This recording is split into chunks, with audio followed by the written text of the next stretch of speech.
the press, you're all welcome. I think today is a significant day for us, the Ogoni people, especially the Ogoni youth stakeholders.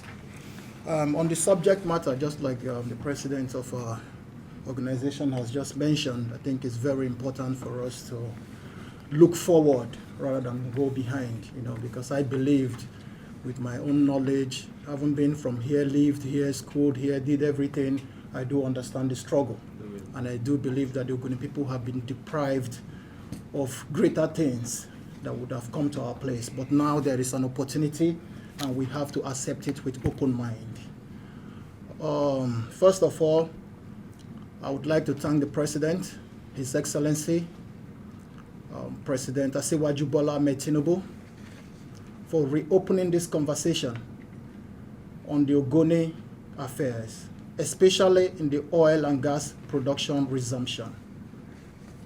We believe that with his depth of knowledge on this matter, and as a father of pro-democracy struggle in Africa, the Ogoni people will have economic value and social justice.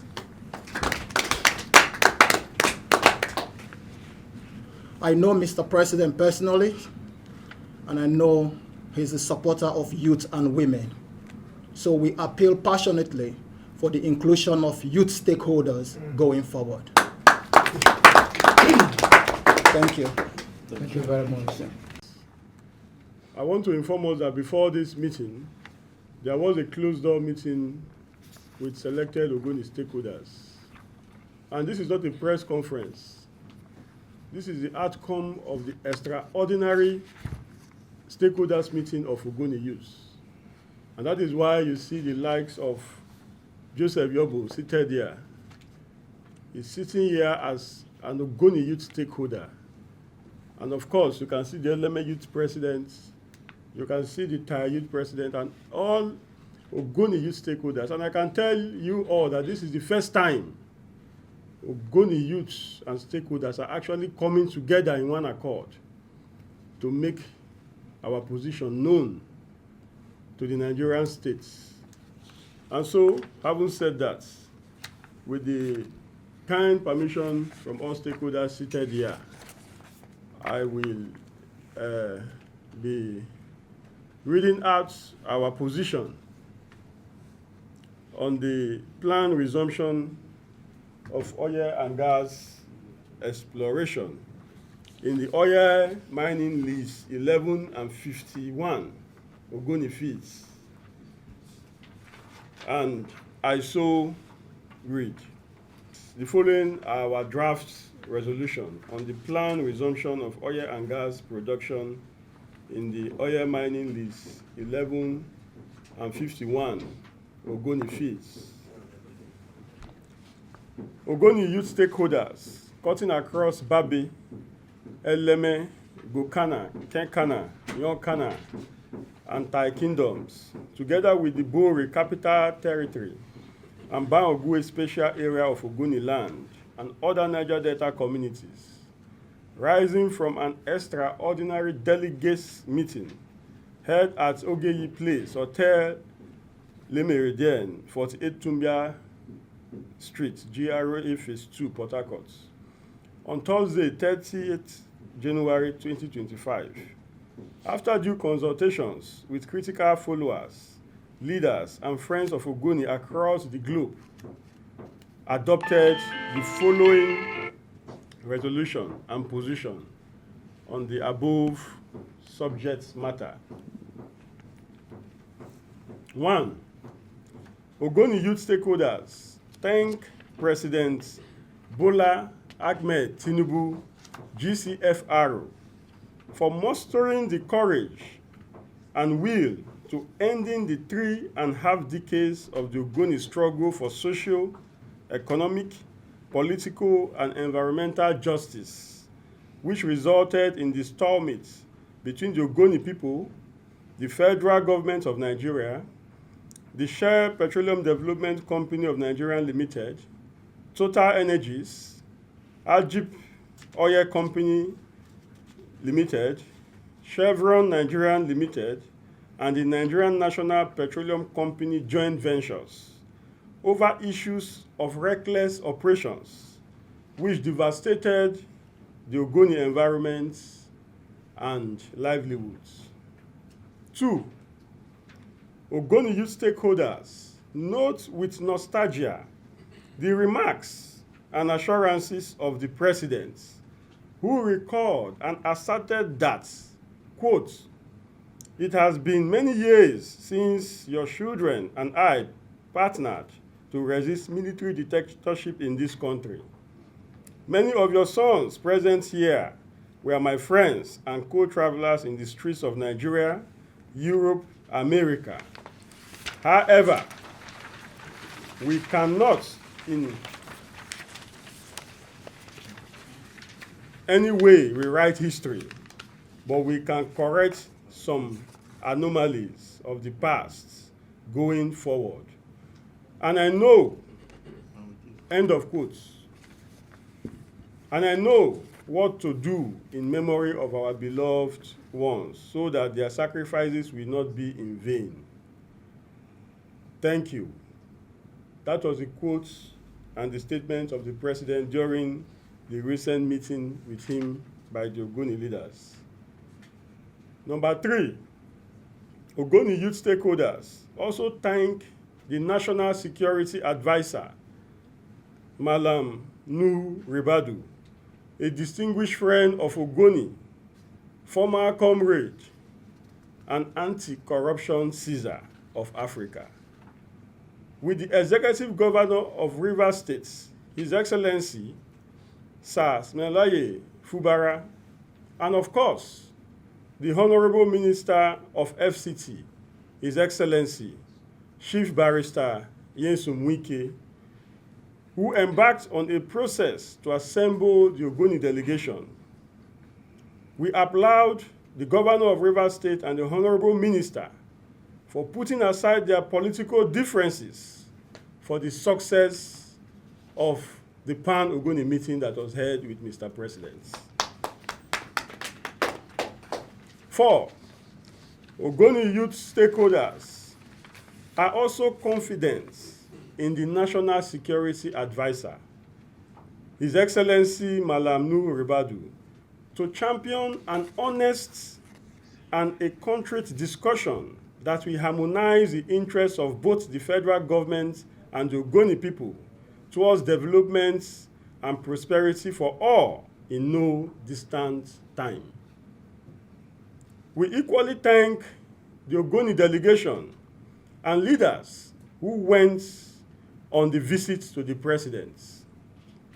And we hereby declare that we have confidence in them, and we have no doubt that they will push the conversation to the benefit of the common Ogoni man and woman back at home and on the streets. 5, we welcome the idea of oil and gas exploration activities in Ogoniland, as we believe the modus operandi this time would be different from what was obtainable in the past. This we shall support our leaders to make this particular move to come to pass this time for the benefit of all and sundry.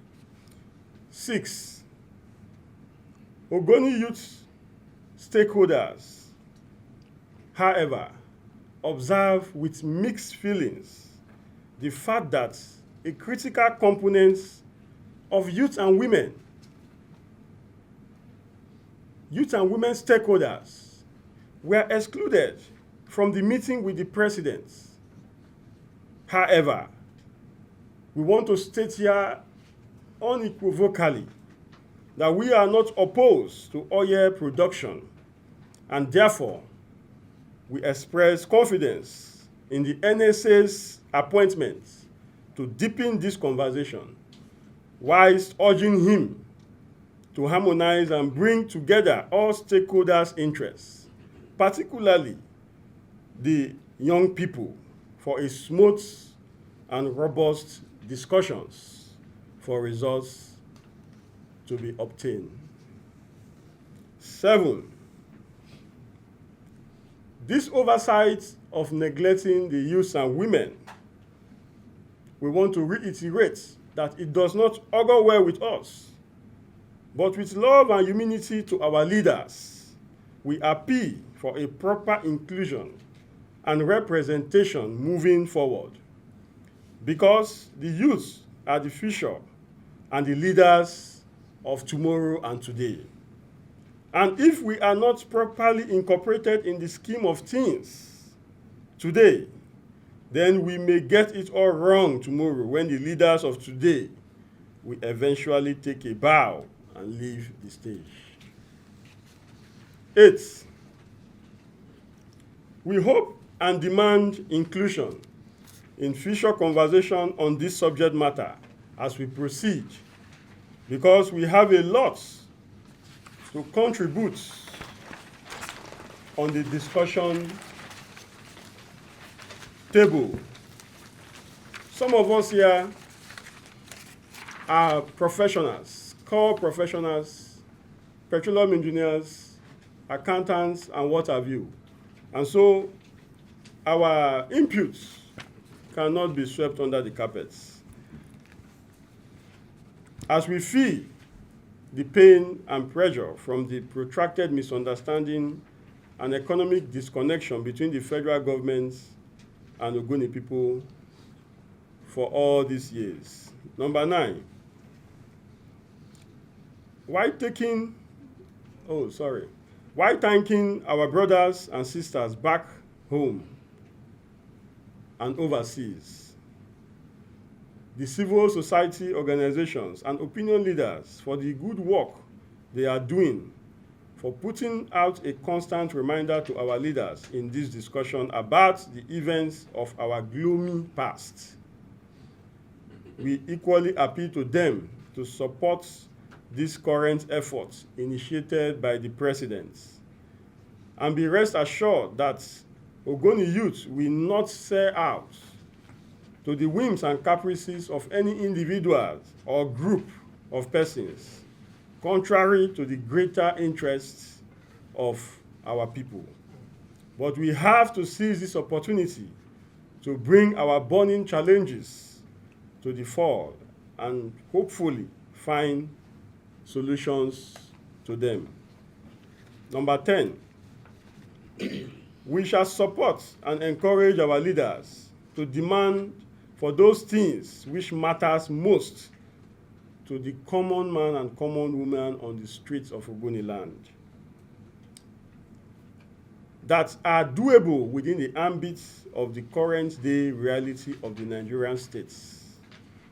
While it is important to stay vigilant, it is also important to give the current government the benefits of doubt, that they will do what is just this time around, since they have found the seniority to come through the front door. Let's not shy away from sitting at the discussion table with the government, for only then shall we be able to deduce the true intent of the government who are now seeking our hands in a new marriage.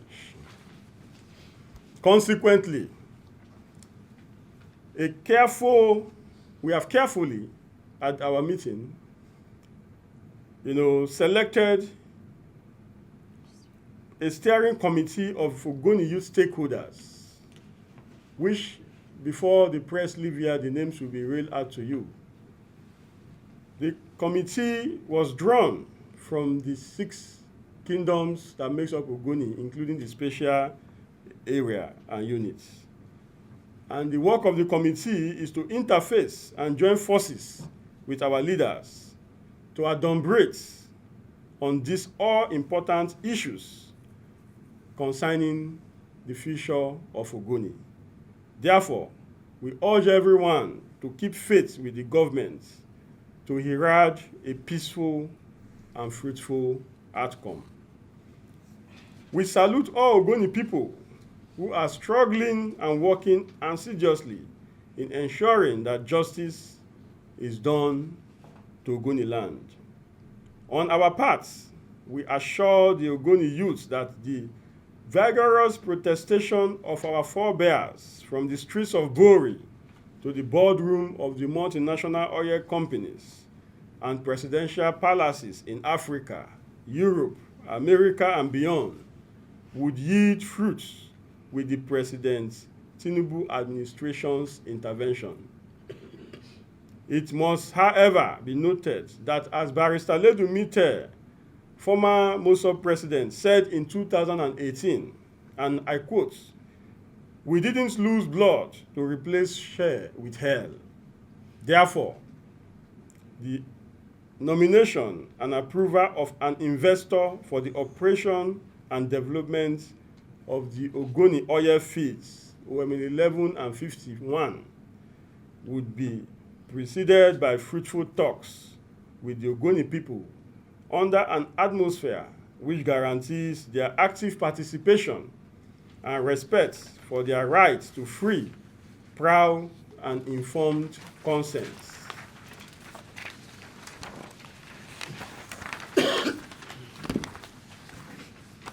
Thank you immensely. Long live Ogoniland, long live River State, long live the Niger Delta.